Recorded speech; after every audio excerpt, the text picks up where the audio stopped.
If we have been praying for 2 hours and Jesus came, for we to sustain that revival, we have to at least maintain 2 hours and then increase it to 4 hours.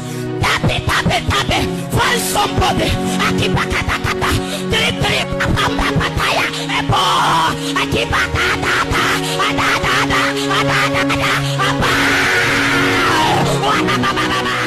We sustain revival. The critical thing there is they will very readily tell you, much as people will tell you here in their own schizotypal experiences, that you need the right person to lead it. They can't get that going without the right shaman starting it off. You need them as a catalyst. Yeah.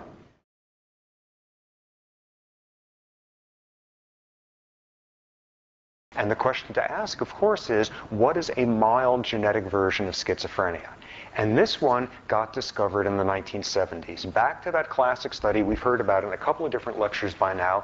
Ketty, that psychiatrist from Harvard, who with his colleagues went off to Denmark and spent a decade there looking at every single adoption case and looking at the patterns of schizophrenia, the schizophrenic, the adoptive parents, the biological parents. In the course of doing this, they discovered something amazing. Because think about what these guys did. This was this team of psychiatrists who spent a decade in Denmark. What they did was interview every single family of every adoptee in Denmark. This was like 10,000 people. This was a massive amount of work looking for schizophrenics, looking in the various pedigrees, all that sort of thing, interviewing huge numbers of people, just a handful of these folks, so they would all get the diagnostic criteria fairly similar, well-designed study, blah, blah. What had they done by the end of a decade?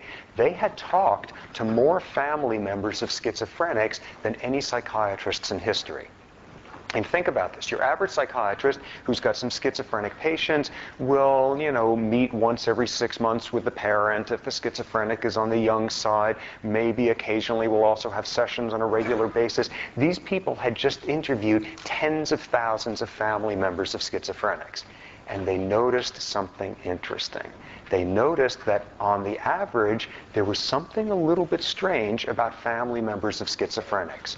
Not all of them, and these traits are not only found amongst family members of schizophrenics, but at a higher than expected rate, there is a weird sort of quirky personality that went with family members of schizophrenics, biological family members. And this version of a much milder case of schizophrenia is now called schizotypal personality. This is a standardly recognized disorder in psychiatry. Schizotypalism is a mild genetic version of schizophrenia.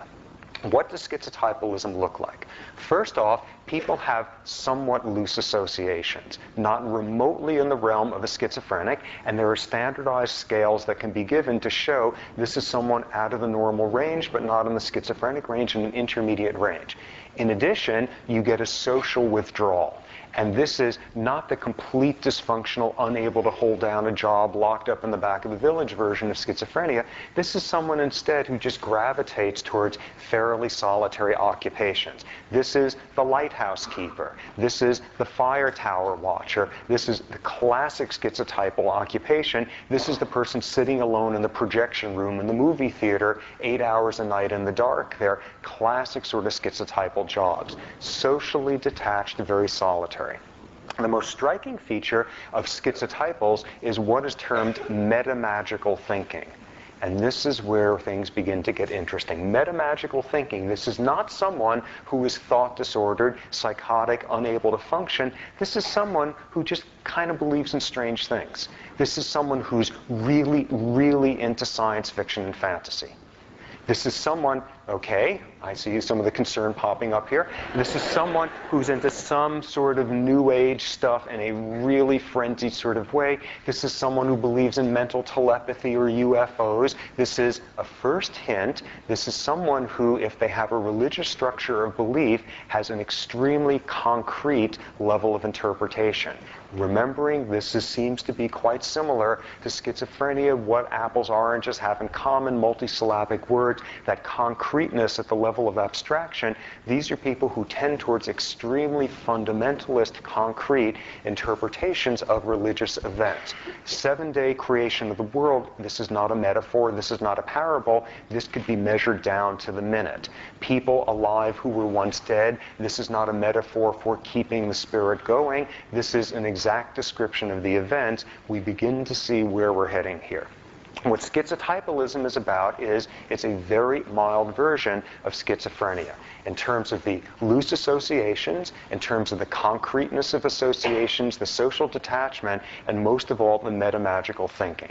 And this is now a standard diagnostic category in psychiatry to have a schizotypal personality. So, what we then ask is, where does this come from? What is this like? And what we have to ask is, of course, our usual question when trying to make sense of a human trait is recognizing 99% of human history was not spent with schizotypals being able to get jobs in film projection rooms. What does schizotypalism look like in traditional non-Westernized human societies? And the answer to that turns out to have been floating around for 60, 70 years in the anthropology literature. And this is back to the 1930s. An anthropologist named Paul Radin, who was the first one to point this out, was the first one of a whole tradition emphasizing what was a pretty strong area of research in the 1940s in anthropology. He was the first person who pointed out that in traditional human societies, there is a category of people there who count as, and these are his exact words, half crazy. Who are the half crazies in traditional human society? The shamans, the witch doctors, the medicine men, the medicine women. These are members of society who make a living being metamagical. And Radin was the first one to emphasize this. In traditional human societies, the shamans are the ones who converse with the dead for ritualistic reasons. The shamans are the ones who speak in tongues. The shamans are the ones who, at the full moon, turn into the hyena to protect the village from predators. The shamans are the ones who are metamagical for a living. And this has been a theme in anthropology for quite some time. One anthropologist named Achternack referred to shamans as being healed madmen. In the 1940s, anthropologist named Kroeber, who started the anthro department at Berkeley and was one of the grand old men in the field, this is a quote of his describing what shamanism is about. The shaman displays his possession by a spirit by publicly reenacting his specific personal experience, that of a man suffering from a particular mental affliction. His projections, his hallucinations, his journey through space and time thus became a dramatic ritual and served as the prototype for all future concepts of the religious road of perfection. And this was the recognition in the 30s and 40s that what shamanism is about is a very controlled, very socially contextual version of metamagical schizotypalism. The word did not exist in the field at the time, but that is what it is. Now, what Kroeber emphasized in his writing was these are not schizophrenics. And what we heard about in that story in class 4 days ago, looking at that schizophrenic person in that Maasai village, is that people in traditional human societies are no more tolerant of the mentally ill than we are in the West, and just as delighted to find cultural means to peripheralize them. These are not full-blown schizophrenics. These are not people who suddenly are speaking in tongues at the exact silent moment in the hunt. These are people who are speaking in tongues at the right time. These are people who are hearing voices at the right time. And you remember what the punchline was of that story about that schizophrenic woman in that Maasai village was she heard voices at the wrong time. Hearing voices at the right time is not schizophrenia, it is a version of schizotypalism. And what you see when you look at the human tradition of shamanism, these are not peripheralized people. These are some of the most powerful members of society. Many societies have a tradition of shamans being celibate, but many of them, most of them as it turns out, do not. And these are people who are anything but reproductively maladaptive. These are people who have been passing on their genes just fine throughout history. Shamanism, this mild version, this contextually appropriate version of metamagicalism, has done wonderfully throughout human history.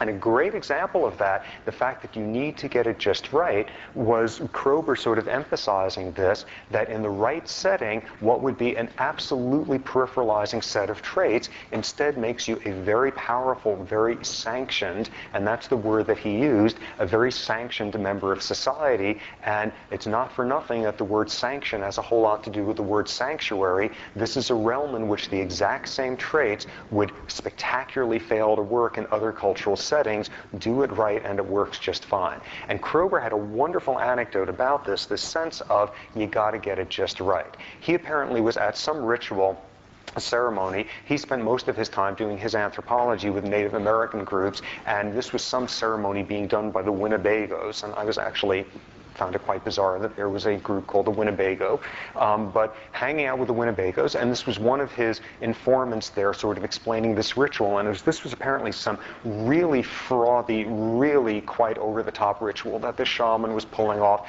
and was speaking in tongues and rolling on the fire and all of that, and this guy said, "That is great, we've got this shaman here. This guy is like the best. He's worth every dollar we pay him. This guy is terrific. We are so lucky to have a shaman like this in our village. This guy's..." Thank God we don't have two of them, though. Two, way too much. One's just fine. And you have this recognition that this is not schizophrenia. You wouldn't want a person to be schizophrenic because they will be as peripheralized as in our own society. You want to get it just right. You don't want to have too many of them. You got to have some people who are some plain meat and potatoes good hunters, that sort of thing. And you want the ratio of that to the shamanistic metamagical folks to be quite high, but you need a few of them around. And what the anthropologists have been noting for 60 years is all human cultures traditionally have some very metamagical folks around, and these folks are anything but peripheralized with a decreased reproductive success. They're some of the most honored members of society. So what you wind up getting here is that classic, partially expressed sort of continuum deal going on, which is human societies throughout history have had such a need for shamans that they can put up with the occasional second cousin who's fully schizophrenic, as long as you've got the ratio right. And what the numbers suggest, the 1% to 2% rate of schizophrenia throughout human cultures, and the average population size of human villages, and the number of shamans, it works about right. Throughout history, there has been more of a predominance of schizotypal shamans than of schizophrenics. You can afford to put up with the occasional cousin. Now, where does this wind up heading? What the main point of this section is about is this is not just about the people naked in the National Geographics with the bones in their noses, and this was a critical transition recognizing this. At some point, a whole lot of people in that field were writing about the primitiveness of non-Westernized religion, and there was a great quote, who came up with this one? A guy named Devereux referred to primitive religion as being organized schizophrenia. And this was somebody in the 1940s exactly getting this flavor of contextualized, appropriate, hearing the voices at the right time, all of that. But this was overwhelmingly literature about the weird stuff those folks are up to in the night and the Time Life specials on public television. And what the critical transition is it's not just about them. At some point, this anthropologist Ackerneck, who was quite leftist in his orientation, wrote a long essay saying how incredibly culturally chauvinistic it was of the West and anthropologists to write all these articles about how shamans are half-healed madmen, and how condescending that was to talk about those cultures as being so irrationally based in contrast to us. And what's the obvious punchline is, the problem isn't saying that they're irrational when we're saying that we aren't, but it's saying that we're equally irrational. We are equally irrational in some of the tenets that we have here. A quote from Ackerneck at the time was, "Our culture is unique in outlawing the irrational." Let me give you some recent statistics from a survey. What's the name of the survey? The Maine National Survey people. Who? Yes, Gallup poll, that guy. The Gallup poll, a recent Gallup poll survey, I don't know about you guys, but these numbers astonished me. 25% of Americans say they believe in ghosts. 36% believe in mental telepathy, 47% believe in UFOs, and more than 50% of Americans believe in the devil and a belief that the devil influences daily activities. These are people who can vote. These are people who can serve on juries. These are people who can operate motor vehicles. These are people making decisions about medical interventions.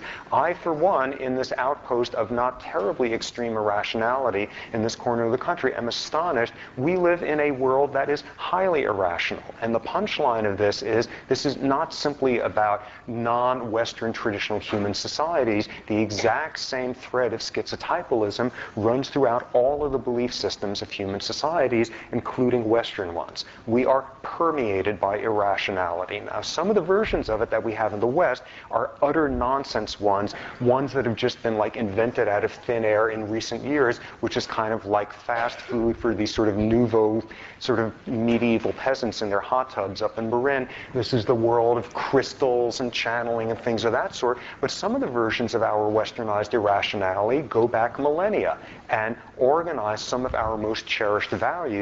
The same irrationality and the same valuing of those who invent the appropriate versions of the irrationality runs throughout the West. Okay, just to show you that I am not being overly hostile, or will try to pull in my own sort of tradition that I was raised in, it is not normally considered a sign of robust mental health to hear voices coming out of burning bushes. This is considered a worrisome sign. This is considered diagnostic. It is not a good thing to be reporting that you just spent the night wrestling an angel. It is usually a very disturbing sign if you were reporting you've had a conversation with someone who is dead and has risen from the grave. These are diagnosable problems in our secular Western realm. These are the backbones of our belief systems, we in the West as well as we humans in non-Westernized settings. Schizotypalism runs through all of human history. What you wind up having then is this obvious question: who invented this stuff? Who came up with the notion that the world was invented in 7 days, or snakes with apples are up to something no good, or it's possible to give birth and you're still a virgin? These were not designed by committees. These were designed by extremely formative, extremely influential schizotypals throughout history. Yes? Yep, it's genetic evidence. Those same studies showed that it runs through, the adoption studies showed it's a biological trait. It runs through the biological side of the adoptive pedigrees. It's a genetic trait. What the new studies are now beginning to show is mild tendency towards increased dopamine tone, mild tendency towards most of the biology we heard about. What we're seeing is totally artificial bucket to say schizophrenia up to here, past this side, non-schizophrenic. We have this in-between zone. Like everything else we've been thinking about, it's on a continuum. And it seems to be the same biology in a much milder form. Question somewhere there? Yep, same sort of stuff. Okay, so what do you wind up? Yeah, question? I just had a question. We were talking the other day about whether the Messiah or the what? Yep. And you said that all of them agreed that they heard voices at correct times. So were you saying that their entire tribe was schizotypal? No, because the critical thing there is they will very readily tell you, much as people will tell you here in their own schizotypal experiences, that you need the right person to lead it. They can't get that going without the right shaman starting it off. You need them as a catalyst. Yeah. How do we explain the need for shamans then? What is it? Okay, why do we need this? Why do we value this? Okay, we'll come to this probably in about 2 days, but this is tapping into all of the, why do we search for some fairly unlikely answers to the big questions that plague all of us? We'll come to this in 2 days. But, this is getting at the core of some of the basic questions here. Okay, let me push on here. What you wind up seeing with this is that this is on a continuum, and who invented this stuff? And you look throughout the history of religious leaders, those who have invented some of the theology, and we will come to different variants of religious leaders shortly, as you see those who invented the theology, that there is very often a thread of metamagical metamagical thinking that goes through this. And this is metamagical thinking of a type that falls readily into the spectrum of schizotypalism. Now, one of the themes we've endlessly come back to in this class is appropriate context, and this is a perfect realm to see this, because what we wind up getting is you got to get it just right. If you hear voices, it's got to be during the ceremony. If you're speaking in tongues, it can't be in the middle of the silent part of the hunt. You don't want to have too many of them. Thank God we've got this shaman, but not two of them around here. You've got to get the context right. And what we've seen throughout human history, and Western history as well, is get it wrong, and we have names for these things. Get it wrong, and these are abortive religious fringe groups. These are cults, and you look at some versions of this in our own recent time. You look at David Koresh in Waco. You look at someone like Jim Jones in Jonestown. You look at someone like Charles Manson, and these are people who were highly metamagical in their thinking, highly charismatic, but hit a wall at the point where we still classify them as cults. Manson is a diagnosed schizophrenic. With the other two, there's only post hoc sort of forensic psychiatry that you can do. What you wind up getting is get it wrong, and we call it a cult. Get it right in the right time and the right place, and maybe for the next couple of millennia, people won't have to go to work on your birthday if you get it exactly right in that setting. So what I think we see here is a setting here for making sense, the exact same traits in a different context, to use Kroeber's words, in a cultural context that is not sanctioned. The exact same traits count as psychiatrically suspect these days. What this is about is not only, if you get it in the right context, is it okay, it is highly honored, tapping into the question that came in before, that all human societies have a strong need for a certain degree of these folks around. You need to get the ratios right. Okay, picking up on this theme, a transition to a next point. In a sense, this is talking about sort of the structural steel of religious belief. What are the basic beliefs you have? There's no God but one. He is Allah. Whatever versions of the central formats you have. There is a Trinity. I am who I am. Any of these variants, these are sort of the building blocks, the structural steel of religion.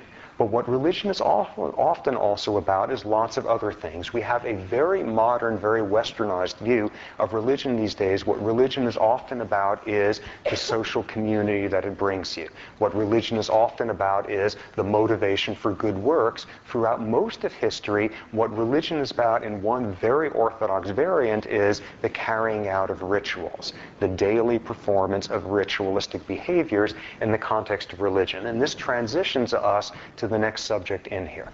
And this whole notion of ritualism as a backbone of religion, wonderful quote to that effect. Henry Ward Beecher, father of Harriet Beecher Stowe, famous Protestant preacher in New England, I think the 1830s or so, had this quote at the time: religion is daily bread. Religion is not just cake on Sunday. The notion that what religion is about is the small acts. God is in the detail. Religion is in the small acts of the daily rituals, now beginning to look not at the large theological notions. Our religion believes there are multiple gods, there are virgin births, that God can speak through a burning bush, but instead religion as the daily practices of ritual. Now, what is interesting about this? What comes through with this is another theme, another subtype of a very mild version of a psychiatric disorder, which once again works spectacularly when you get it just right, not now with the metamagical big theology building blocks of religion, but the daily bits and pieces of ritualism.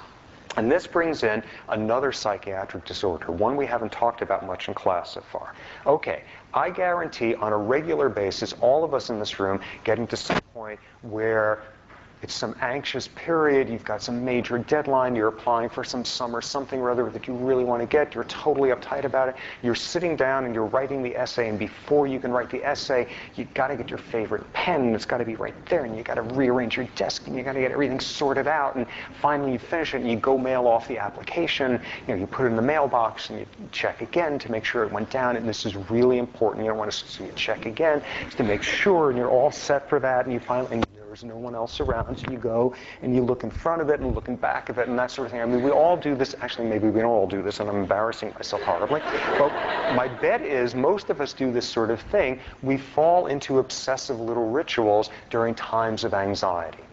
We also have rituals, intrusive thoughts that just invade our heads at times where they are of no obvious purpose. They are at the cost of thinking anything more clearly. It's totally maddening, and you can't stop the thoughts. For example, today I'm working on a paper that's involving all sorts of very deep ruminative thought and figuring out all sorts of data stuff, and I've made no progress on it at all this morning because for some reason that I don't understand at all of today I've had the damn theme song from Teletubbies going through my head. And I can't stop it, especially the part where Lala leaps up and says Lala, the really cute part there, and I can't stop doing this. And I don't know what's going on. I did not plan to lose today's productivity because of Teletubbies, but we get this some stupid jingle that's stuck in your head. You find yourself going up a flight of stairs and you can't stop yourself from counting the steps. We do this. We all do this. And we tend to do it more often during periods of anxiety. And the interpretation of that is that we impose this totally arbitrary, useless, destructive structure at a time when everything else feels like you're walking on quicksand. We all do this as some sort of adaptation to periods of anxiety. And what we transition into now is talking about a psychiatric disorder where people do this all the time. And it not only gets in the way of them getting some work done on a project that requires some concentration, this is a disorder that absolutely destroys their lives. This is OCD, Obsessive Compulsive Disorder. And the full-blown version of it bears so little resemblance to what any of us do when we are having to get the pen right and checking the mailbox the third time and having the jingle go through your head for a while. It is of such a scale larger. It is so much more destructive. It is virtually unimaginable from our perspective. People with OCD have their lives completely destroyed by this disorder. People with OCD in the full-blown version spend 6 hours a day washing their hands. The characteristic that's always at the top of the list with OCD is this obsessive focusing on hygiene, this worry that you are constantly in some way soiled. 6 hours a day of washing. These are people who cannot hold down jobs, their marriages come apart, their relationships are destroyed because they cannot stop washing. And you have in the reader one profile of somebody with OCD from a book entitled The Boy Who Couldn't Stop Washing. This is the symptom that always pops up at the top of the list, and the actual washing process is ritualistic beyond belief. These are people who have bought 7 different kinds of antibacterial soap. They go through this whole sequence. The water has to be a certain temperature for the first level of washing, then a certain type of towel that they dry themselves off with. That towel has to be put out of the room because it's dirty then the next layer of washing with the next soap. Go through 2 hours of this. They're finally done, turn to leave to go to their job, go to their whatever, and on the way out, brush their elbow against the door, and they have to start all over again. And you will stop them at that point and say, you will miss this interview, you will not get this job, and they will say, yes, I know, but I'm not going to be able to function, and it's dirty. I know my elbow, I know I'm going to touch it then, and then I'll get it in my face, and I just have to start over. I'm not going to be able to get anything done today anyway, so I need to go wash. If I don't wash, I'm not going to be able to do it, and back they go, and hours of this. People with OCD spend half their waking hours doing this. People with OCD just have constant sequences of numbers going in their heads, constant jingles, intrusive thoughts. They cannot stop thinking, what if I don't stop the car at the next stop sign? What if I run down this person? They have the intrusive thoughts of, I'm absolutely sure I struck somebody at that street crossing back there. I've got to go back and check. Okay, they don't see anybody there. They drive on 5 miles down the road.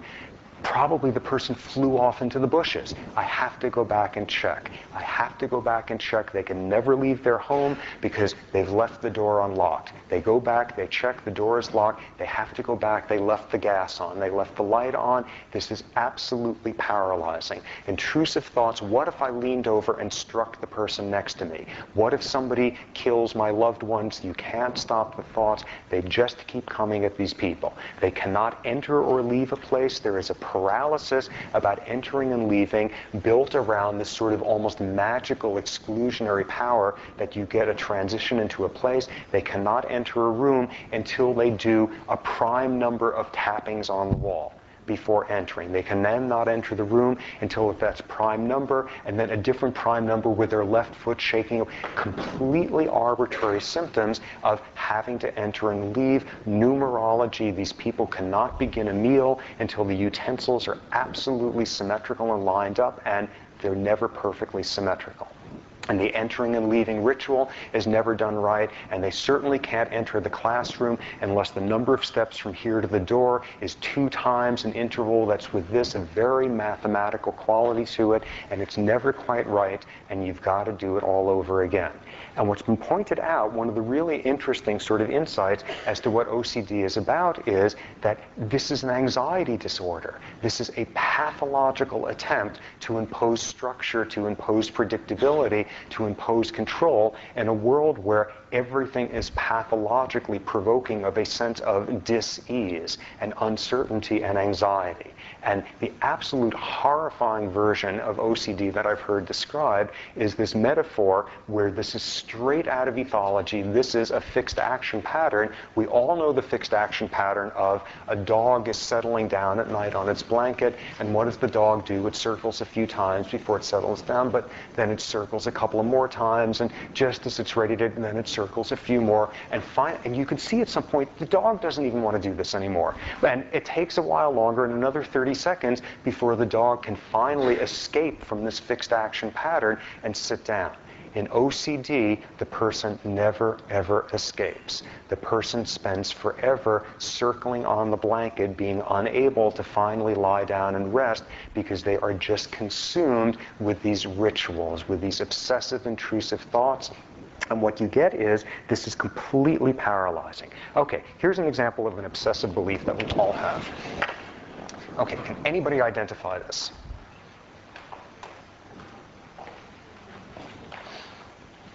Okay, here's what it is. This is an aerial view. In fact, it's a satellite photograph of here. This is a tray of Rice Krispie treats. And you've just walked into the room, and it looks like this. And for a huge percentage of us, within a minute or so, it's going to look like this. Because we all feel this compulsive need to take a knife and cut off that edge. Okay, let me just canvass you on all of that. Okay, how many of you do this, for starters? I certainly do. Okay, how many of you of those who do this cut off this bit here because it doesn't really count on your diet? Okay, a couple of hands. How many of you cut it off because what's perfectly obvious is going from this to this decreases the total perimeter so that it will stay fresher that way? Okay?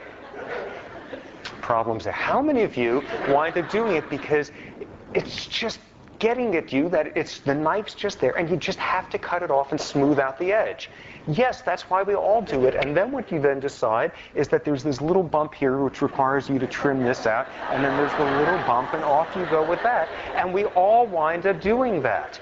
But if this is what you did around the clock for your entire life, it would destroy it. And what is most striking with people with OCD is you could never go through the sequence I just did. There's no insight. The person does not sit there and say, help, there's something wrong with me. I feel this need to wash my hands 6 hours a day. They say, help, there's something wrong with me. I can never get clean. I'm just so dirty. Everything I do makes me dirty.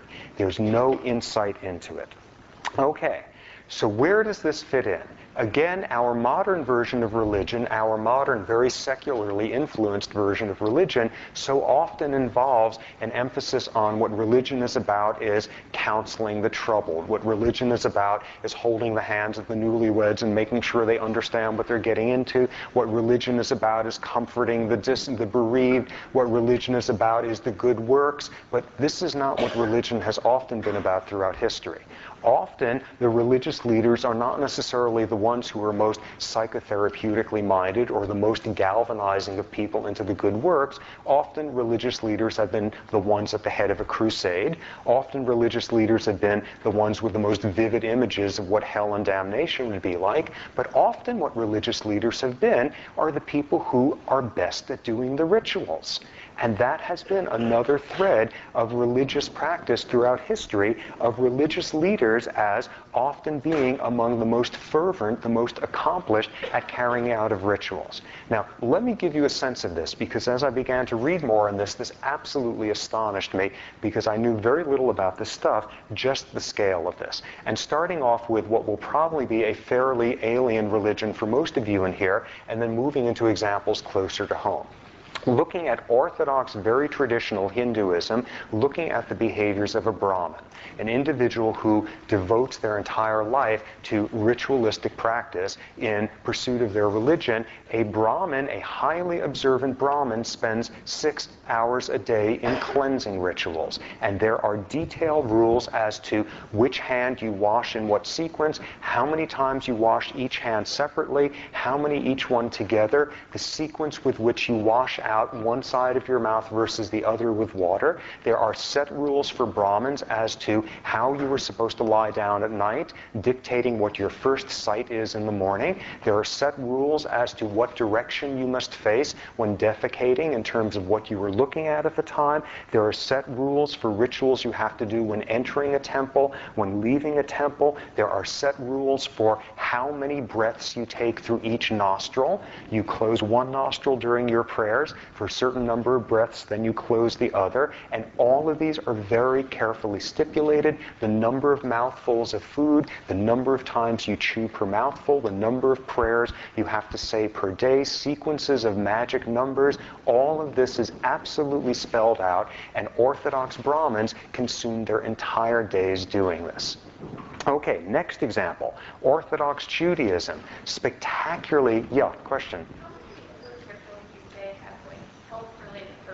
Great. Okay, hang on for a while. We will come to that. That's a superb question as to why they seem to have lots to do with cleansing and food preparation.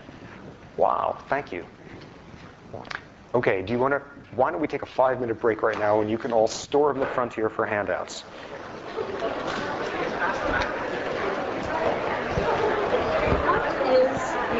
Lots of opinions here, lots of thoughts. Once again, that same thing I mentioned 2 days ago, 3 days ago, whenever. This is very provocative stuff. Take advantage of the course website, put up some of your opinions, get dialogues going on this, because people lots of times have extremely strong opinions on this, and very interesting ones. Take advantage of this. A couple of questions that just came up. How come people with OCD don't come down with learned helplessness? Why aren't they depressed? Because part of the fuel behind OCD is you're always convinced, aha, one more. Now I know, instead of doing it 17 times, 18. If I do it 18, then it's going to be perfect. You've always just figured out, not only do I have to do the 6 hours of washing, but make sure I never step on a crack, and then I won't break my mother's back. You're always figuring out the next step.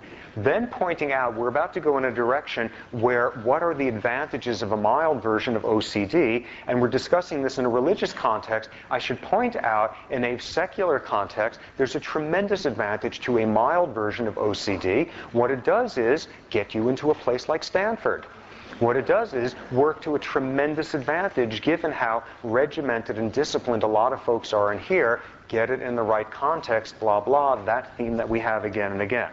Okay, shifting over, just seeing Orthodox Brahmin belief in Hinduism absolutely dominated virtually full-time with ritualistic behaviors. Orthodox Jewry, a spectacular number of laws built around food preparation, the kosher laws, very detailed rules as to how long of a time interval between eating one type of food and another type of food. If you inadvertently mix up the silverware with different types of food, ritualistic cleansing rituals that you have to go through involving putting the utensils in dirt for months on end, and special prayers that have to be said, rules about how you enter and leave a holy place, involving certain prayers, involving a certain ritualistic touching that you have to make on the door jamb there. All sorts of magic numbers. The number 18 has magical powers in Orthodox Judaism, and it's built around numbers of times you have to say a prayer, multiples of 18. You have these prayer shawls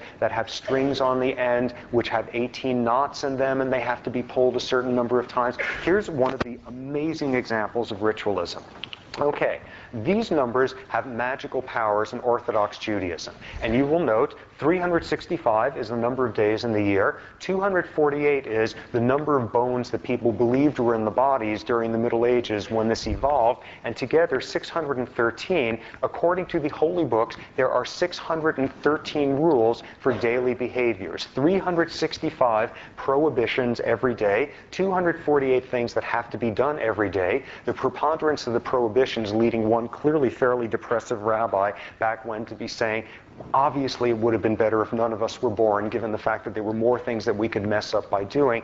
But what you see here is that she's highly ritualistic, the number of prohibitions equaling the number of days of the year, the number of ritual constraints equaling the number of bones in the body. 613 is the magic number. Okay, where did these numbers come from?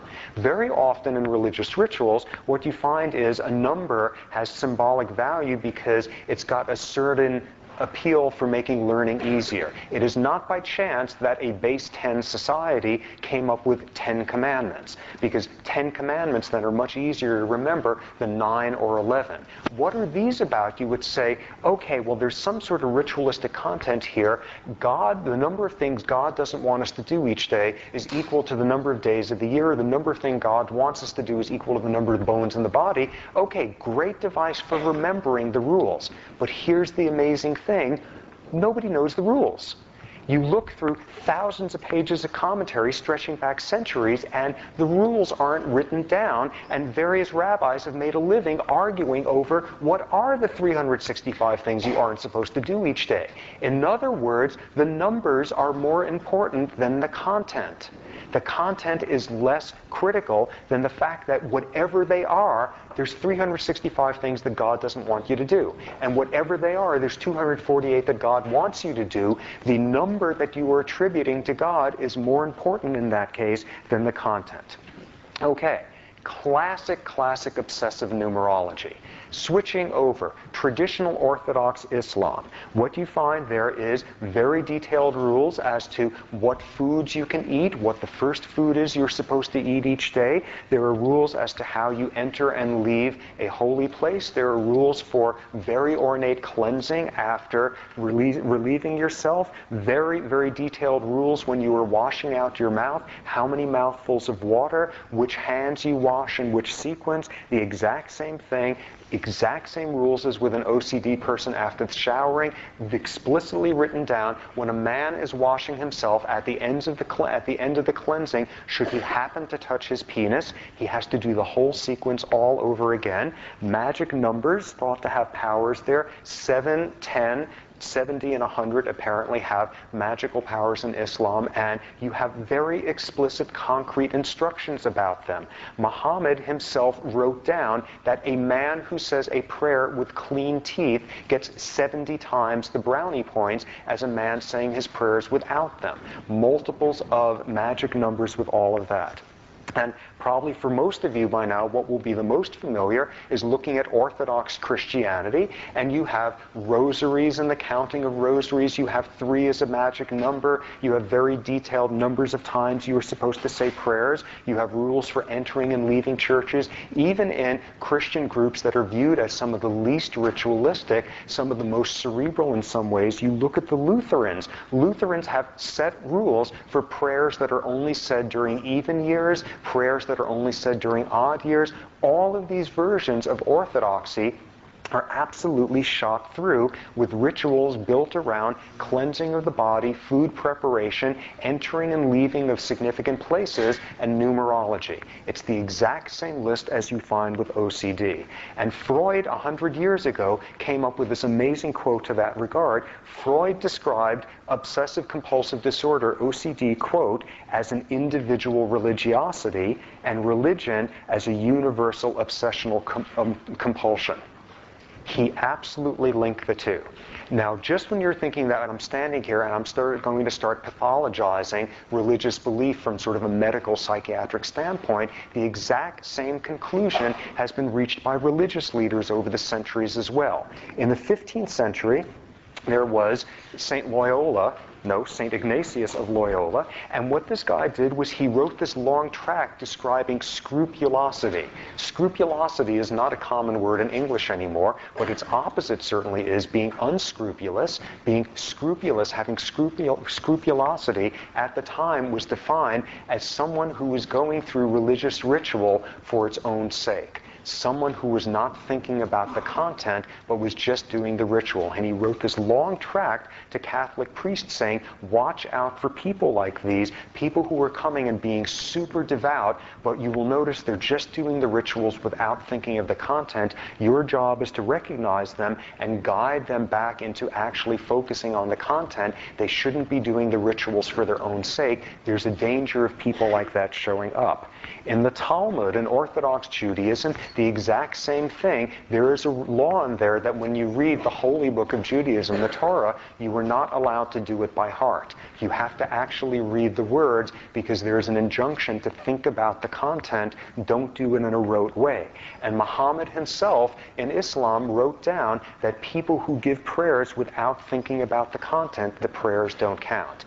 Even religious leaders for centuries, for millennia, have recognized the pull of religious ritual for its own sake to have to admonish religious adherents to pay attention to the content because the ritual takes on a life of its own where the numbers, the content, the ritual is more important than the actual thought behind it. Yeah, Ralph. Obsessive compulsive traits that you kind of outlined, don't they match more with Orthodox religion and not faith per se? For example, non-denominational Christians don't do any of this, and then you find like the military is hugely ritualistic. Exactly. And that was that point, that transition, talking about schizotypalism, there's much more resemblance to the large theological building blocks of religion, of spirituality. What are our military's principles? What do we believe? Do we believe you always follow orders? You never follow orders you don't agree with? What's more important? Value sort of stuff. This is instead in the realm of religious practice, and this is the realm of very orthodox religious practice. Absolutely. Completely different realm. So where am I heading with this? Obviously emphasizing the similarity of the traits and that whole business that once again have a 6-hour compulsion to wash your hands each day and have it occur in the secular context of OCD. It destroys your life. You cannot function in society, you are peripheralized, you are mentally ill. And that exact same theme, get it right in the right context, and this is protected, this is honored, this is rewarded, get it in the right setting. Now, nothing about being able to do rituals and turn them from your own private OCD into the religious setting. This is not a process for making the anxiety go away. It's very important. When people are pulling off these rituals in a religious setting, it's not to make the anxiety go away, it's to share it. It's to share it over time and space with a larger community. It's to take this nameless dread and to give it a name. And to have that name come with feeding instructions and all sorts of rules for how to please the source of the named dread at this point. It's not to make the anxiety go away, it's to make the anxiety shared. Now from this, transitioning from this notion that, okay, in the right setting, the same exact trait that can ruin your life can in fact be enveloped, rewarded, welcomed, protected in the context of religious belief, now taking it one step further. Yeah, question? I feel that in some ways, a lot of religious rituals have to do with other persons and to share anxiety or dread, like health things or build a community. A lot of times that's actually the point of it, or as comes out of the ritual. I kind of feel that this doesn't cover the whole story. Sure. No, it definitely doesn't, but from that standpoint, this is speaking to one aspect of what it's doing, and we still haven't come to the question that was up there before.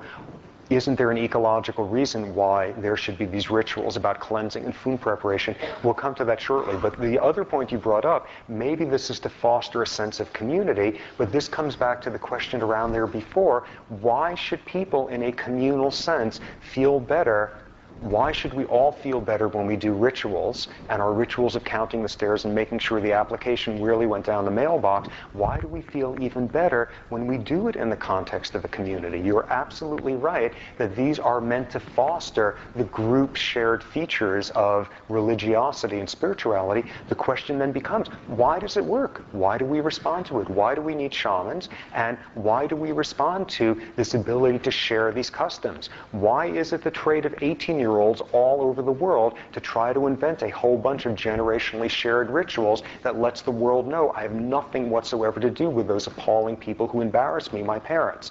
What's that whole separation that goes in? Why is it that individuation is very often going hand in hand with, I need a community to do this individuation with? That, in a sense, is the question. And that kind of brings us to this next issue, looking at sort of a next scale of this application of this ritualism. By far, one of the weirdest stories that Franz Kafka ever wrote was The Hunger Artist. And this is a story about a person who performs starving. His performance is he comes into a town and he's locked up in a cage in the middle of town, and he performs there by starving himself. And people come and watch him starve.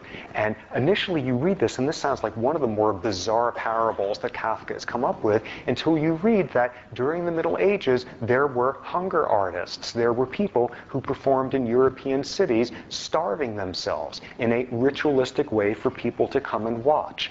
Suddenly we now look at a next level, the notion of performing rituals and people who are very good at it. Once again, what are religious leaders about? Mostly these days we think of them in terms of people who are empathic, people who are able to use the religious tradition they come from to make people treat each other better, to comfort people during troubled times. But back to that issue that some of the time what a religious leader is about is someone who is excellent at doing rituals. And when you look at the history of religion, not only do you have the capacity for somebody to suddenly lose themselves, to finally have these same life-destroying rituals be sanctioned and protected, you have people who could make a living performing the rituals. You can have people who are amply rewarded for doing so. Some examples. Starting off with traditional Hinduism, there is a mantra there called the Gayatri Mantra, which I'm sure I'm mispronouncing, but in traditional Brahmanism, you are supposed to say this mantra 2,400,000 times in a lifetime to guarantee a good afterlife. And what happens is you have these aging captains of industry who are worried that may not have quite gotten the right number in there and are feeling the years catching up with them. And what do? You hire yourself a bunch of Brahmins to come and say the prayer 2,400,000 times for you. And you say it in appropriate multiples. There are set rules. You hire 240 of them. So each of them says 10,000, 100,000, 1,000, 10,000. Each of them says a whole lot of them, and they all say the same number, and there are rules for what sort of tent city you put up for them in your backyard and what sort of feast you throw for them. You hire people to come and do the rituals for you that get you your afterlife. Switching over to Judaism, these rules of orthodox food preparation, there's an entire job you can get built around ritualistic preparation of food. Now, there's a certain primary level of this, which is people who make a living making sure food is prepared in a kosher way, that they slaughter animals, things of that sort. But there's a whole second level, people who make a living watching the folks who prepare the food.